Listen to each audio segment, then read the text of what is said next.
Python. నేను శ్రీకృష్ణ ఉన్నత పాఠశాలలో చదువుతున్నాను. నేను 1వ తరగతి చదువుతున్నాను. మేము సరళ పదాలు చెప్తాము.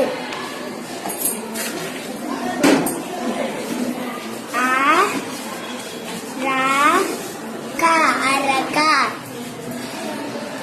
నెక్స్ట్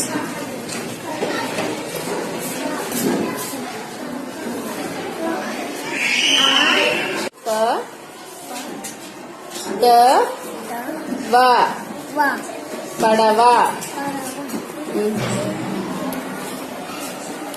చెప్పు.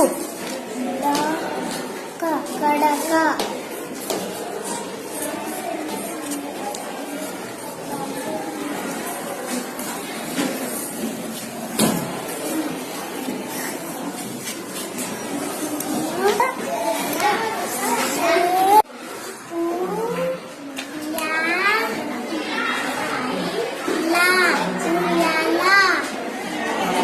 నెక్స్ట్ ఏనుగు.